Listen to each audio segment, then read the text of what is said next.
Hey hello and नमस्कार। मैं विवेक दुबे स्वागत करता हूँ आपका वीएफएक्स वाला ज्ञान यूट्यूब चैनल पे। और आज का जो हमारा टॉपिक है बहुत ही सिंपल है। ये है कि 3ds मैक्स क्या है।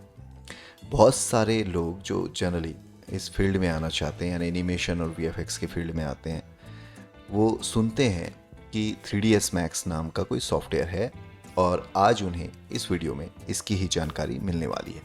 तो ध्यान से देखें, यहाँ पे आप देख सकते हैं ये 3ds मैक्स का एक लोगो है। बाकी हमारा जो सवाल है जो हमारे मन में आ रहा है वो है कि 3ds मैक्स है क्या।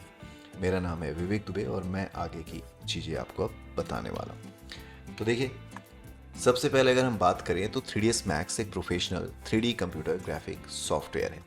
यानी कि यहाँ पे आप देख सकते हैं मैंने एक गन का मॉडल अभी हाफ ही कंप्लीट किया है, बट आप इस तरीके से इसमें 3D मॉडल्स बना सकते हैं, टेक्सचर कर सकते हैं, रिगिंग कर सकते हैं, एनिमेशन कर सकते हैं, एफएक्स का काम कर सकते हैं। तो ये सारे फीचर्स के साथ ये आता है और इसीलिए ये एक professional 3D computer graphic software है। वहीं अगर हम बात करें तो ऑटोडेस्क कंपनी ने इस सॉफ्टवेयर को बनाया है। आप चाहें तो ऑटोडेस्क की वेबसाइट पे जा करके इस सॉफ्टवेयर का और भी ओवरव्यू ले सकते हैं प्रॉपर तरीके से।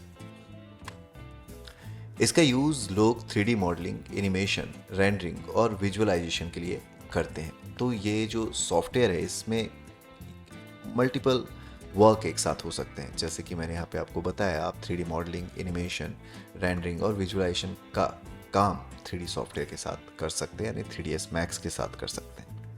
अब इस सॉफ्टवेयर में आप 3D ऑब्जेक्ट बना सकते हैं, जैसे कि car, building, character, cartoons, furniture.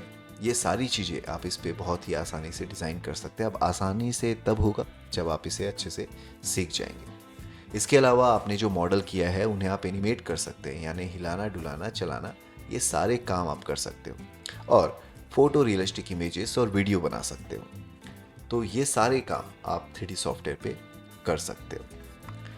3ds max का यूज़ होता कहाँ पे है? तो अगर आप इंडस्ट्री की बात करें तो आर्किटेक्चर में जितने भी बिल्डिंग्स, घर का डिज़ाइन, ये सब चीज़ें आपको बनानी होती है अपने क्लाइंट को दिखाने के लिए या किसी कस्टमर को दिखाने के लिए या खुद के लिए, तो ऐसे में आर्किटेक्चर इंडस्ट्री जो है वो 3ds मैक्स का यूज़ करती है। इसके अलावा जो गेम्स आप खेलते हैं, फिर चाहे वो एक्सबॉक्स हो, PS गेम हो या मोबाइल गेमिंग हो, ऐसे जगह पे जब आप गेम खेलते हो तो उसमें जो 3D कैरेक्टर्स होते हैं, जो एनवायरनमेंट्स होते हैं, उनको बनाने के लिए 3ds मैक्स का यूज़ किया जाता है। वहीं अगर बात करें मूवीज़ की, तो मूवीज़ में जितने भी VFX मूवीज़ है और 3D एनिमेशन मूवीज़ हैं, जैसे कि CGI मूवी, पिक्सार बेस्ड अगर मूवी की बात करें तो अगर आपने देखा होगा टॉय स्टोरी, तो ये सारी जो मूवीज़ है वहाँ पे 3ds मैक्स का यूज़ किया जाता है। वहीं अगर हम बात करें प्रोडक्ट डिज़ाइनिंग की, तो प्रोडक्ट डिज़ाइन में जो भी मशीन्स हैं, गैजेट्स हैं या फर्नीचर का कोई मॉडल आपको बनाना है, वहाँ पे आप 3ds मैक्स का यूज़ कर सकते हैं। एडवर्टाइजिंग के फील्ड में जो भी कमर्शियल्स हैं और प्रोडक्ट के लिए जो फैंसी 3D एड्स बनाई जाती है, जैसे कि आज के डेट में आप सोशल साइट्स में देख सकते हैं बहुत सारे 3D वायरल वीडियोस हैं, तो वो 3ds मैक्स पे बनाया जा सकता है। वहाँ पे आप 3ds मैक्स का यूज़ कर सकते हैं। ओके, तो 3ds मैक्स सॉफ्टवेयर की अगर हम बात करें तो उसमें ऐसे क्या क्या ऑप्शंस होते हैं जिसको यूज़ करके आप इन इंडस्ट्री में जा सकते हैं। तो पहले तो बात करते हैं मॉडलिंग का। मॉडलिंग कहने का मतलब है 3D ऑब्जेक्ट बनाना, इसे हम 3D मॉडलिंग भी कहते हैं। जैसे कि आपके पास कोई घड़ी है या फिर कोई गाड़ी है, कार, बाइक, ये सारी चीज़ें आप 3D मैक्स में मॉडल करेंगे। आप अपने मूवी के लिए, अपने फिल्म के लिए CGI हीरो रेडी कर सकते हैं, आप अपने घर की डिज़ाइनिंग कर सकते हैं। तो ये जो क्रिएट करने का काम होगा, मॉडल बनाने का काम होगा, वो काम कहलाएगा 3D मॉडलिंग। वहीं अगर टेक्सचरिंग की बात करें तो जो भी ऑब्जेक्ट आपने मॉडल किया है, जो भी ऑब्जेक्ट आपने बनाया है, उसके ऊपर प्रॉपर कलर या कोई पैटर्न या फिर किसी तरीके का कोई सरफेस लगाने का जो प्रोसेस है, उसको हम टेक्सचरिंग कहते हैं। यहाँ पे 3ds मैक्स पे आप लाइटिंग का काम कर सकते हो, सीन में लाइट को प्रॉपर सेट कर सकते हो, आर्टिफिशियल लाइट या फिर नेचुरल लाइट, या आपको दिखाना है कि आपका जो सीन है वो दिन का सीन है या रात का सीन है, ये सारे काम जो आप करेंगे वो लाइटिंग कहलाएगा। इसके अलावा जो बात आती है वो होता है रेंडरिंग, यानी कि फाइनल फोटो निकालना 3ds मैक्स का यूज़ करके, या वीडियो बनाना, जिसको हम वॉक थ्रूज भी कहते हैं अगर आप आर्किटेक्चर पॉइंट ऑफ व्यू से 3D मैक्स को सीखें तो। रेंडरिंग एक प्रोसेस है जिसमें प्रॉपर सेटिंग करके आप अच्छी हाई क्वालिटी का एक वीडियो आउटपुट या फिर एक इमेज आउटपुट जनरेट कर सकते हैं, क्रिएट कर सकते हैं। और इस प्रोसेस को हम कहते हैं 3D रेंडरिंग या फिर रेंडरिंग। ओके, इसके बाद बारी आती है एक पॉइंट को समझने की, वो है एनिमेशन। ऑब्जेक्ट को मूव करना, किसी कैरेक्टर को डांस कराना या कोई हीरो को एक्शन कराना, ये सारी जो चीज़ें हैं ये आप 3ds Max पे कर सकते हैं। और इसको करने के लिए आपको 3D Max पे एनिमेशन सीखना पड़ेगा। इसके बाद ये शब्द आता है, इसे हम कहते हैं सिमुलेशन। सिमुलेशन मतलब रियल वर्ल्ड जो भी एक्टिविटी है उसको हम 3D सॉफ्टवेयर पे मिमिक करते हैं।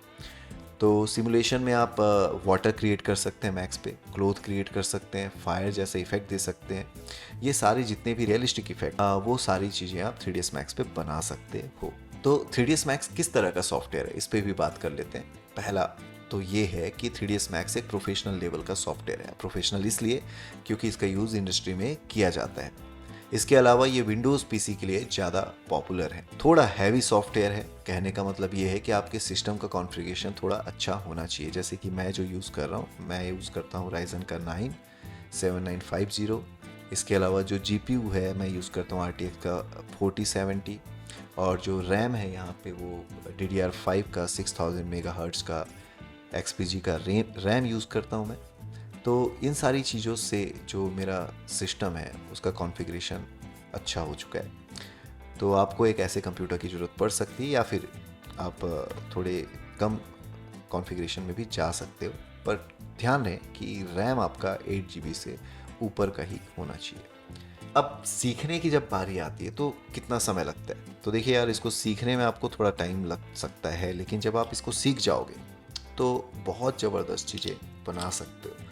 और आपके पास मल्टीपल स्ट्रीम ओपन हो जाते हैं इनकम करने के, कई सारे सोर्स आ जाते हैं जहाँ से आप इनकम कर सकते हैं, क्योंकि इसमें आप कई सारे टेक्निक, टूल्स, कंसेप्ट और इंडस्ट्री के जो काम हैं उनको आप 3ds Max पे सीख जाते हैं। ओके, तो अब बात करते हैं कि 3ds Max के कुछ पॉपुलर टूल्स हैं। जब आप 3ds Max सीखेंगे तो कुछ टूल्स ऐसे होते हैं जिनको आपको यूज़ करना होता है और जो ज़्यादातर बहुत ज़्यादा तरीके से यूज़ किए जाते हैं, जिसमें आ जाता है एडिटेबल पॉली। एडिटेबल पॉली का यूज़ करके हम जो भी ऑब्जेक्ट है हमारा उसको एक प्रॉपर शेप दे सकते हैं।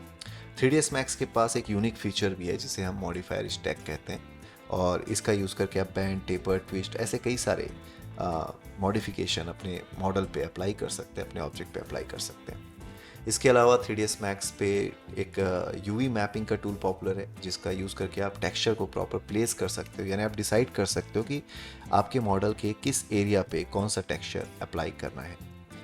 फिर बात आती है बोन्स एंड रिगिंग टूल की। तो ये जो टूल्स है ये आपके कैरेक्टर मॉडल पे के अंदर में एक प्रॉपर स्ट्रक्चर जो है वो क्रिएट करने का ऑप्शन देगा, यानी हम एक बोन स्ट्रक्चर रेडी कर सकते हैं अपने कैरेक्टर के अंदर और उसको प्रॉपर रिग कर सकते हैं, प्रॉपर कंट्रोलर उसमें दे सकते हैं ताकि आपके उस स्ट्रक्चर को आप कंट्रोल कर सको।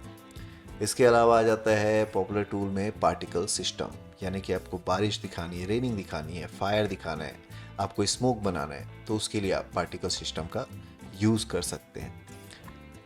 तो एट द एंड अभी आपने ये जान लिया इस वीडियो के माध्यम से कि 3ds Max क्या है, किस कंपनी ने इसे बनाया है, और इसके अलावा 3ds Max कौन कौन सी इंडस्ट्री में यूज़ किया जाता है, आप 3ds Max का यूज़ करके क्या क्या कर सकते हैं, और ऐसे कौन से टूल्स हैं जो 3ds Max पे ज़्यादातर यूज़ होते हैं। तो ये सारी चीज़ें आज के इस वीडियो में आपको जानने को मिला। अगर आपको ये कंटेंट अच्छी लगी होगी, आपको ये वीडियो से लगा कि आप कुछ सीखे हैं, तो आप कमेंट करके बताएं और वीडियो को लाइक करके ही आगे जाएं। और सिंपल है, आप चाहते हैं कि आप ऐसे लर्निंग हमेशा लेते रहें तो चैनल को सब्सक्राइब कर लें और साथ ही साथ इसे वीडियो को लाइक कर दें और शेयर कर दें अपने दोस्तों को जिनके साथ आप 3ds Max सीखना चाहते हैं। तो अभी के लिए इस वीडियो पे बस इतना ही। मैं आपसे मिलता हूँ नए वीडियो के साथ, तब तक के लिए लेते रहें VFX वाला ज्ञान। धन्यवाद।